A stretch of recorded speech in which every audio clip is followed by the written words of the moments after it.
ಹರೇ ಕೃಷ್ಣ, ಎಲ್ರಿಗೂ ನಮಸ್ಕಾರ. ಪನ್ನೀರ್ ಕ್ಯಾಪ್ಸಿಕಮ್ ಮಾಡೋಣ ಬನ್ನಿ. ಇದಕ್ಕೆ 2 ಸ್ಪೂನ್ ತುಪ್ಪ, ಟೊಮೆಟೊ, ಈರುಳ್ಳಿ ಮತ್ತು ಕ್ಯಾಪ್ಸಿಕಮ್. ಒಂದು ಬಾಣಲಿಗೆ 2 ಸ್ಪೂನ್ ತುಪ್ಪ ಹಾಕಿ ಈರುಳ್ಳಿ ಹಾಕಿ ಚೆನ್ನಾಗಿ ಫ್ರೈ ಮಾಡ್ಕೋಬೇಕು.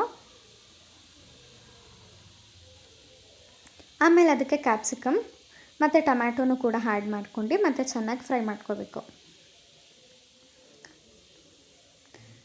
ನಾನಿಲ್ಲಿ ಉಪ್ಪು, ಅಚ್ಕಾರದ ಪುಡಿ ಮತ್ತು ಮೆಣಸು ಮತ್ತು ಗರಂ ಮಸಾಲ ಅಷ್ಟನ್ನು ಕೂಡ ಒಟ್ಟಿಗೆ ಆ್ಯಡ್ ಮಾಡ್ಕೊಳ್ತಾ ಇದ್ದೀನಿ. ಅದನ್ನು ಕೂಡ ಒಂದು 5 ನಿಮಿಷ ಫ್ರೈ ಮಾಡ್ಕೊಳ್ಳೋಣ. ನಾನಿಲ್ಲಿ 200 ಗ್ರಾಮ್ ಪನ್ನೀರ್ ತೊಗೊಂಡಿದ್ದೀನಿ. ಅದನ್ನು ಕೂಡ ಅದಕ್ಕೆ ಆ್ಯಡ್ ಮಾಡ್ಕೊಳ್ತಾ ಇದ್ದೀನಿ. ಆ್ಯಡ್ ಮಾಡ್ಕೊಂಡು ಒಂದು 5 ಮಿನಿಟ್ಸ್ ಅದನ್ನ ಕುಕ್ ಮಾಡಿಕೊಂಡ್ರೆ ಅದ್ರ ಮೇಲೆ ಕೊತ್ತಂಬರಿ ಸೊಪ್ಪು ಹಾಕಿ ಇನ್ನೊಂದು 2 ನಿಮಿಷ ಬಾಡಿಸ್ಕೊಂಡ್ರೆ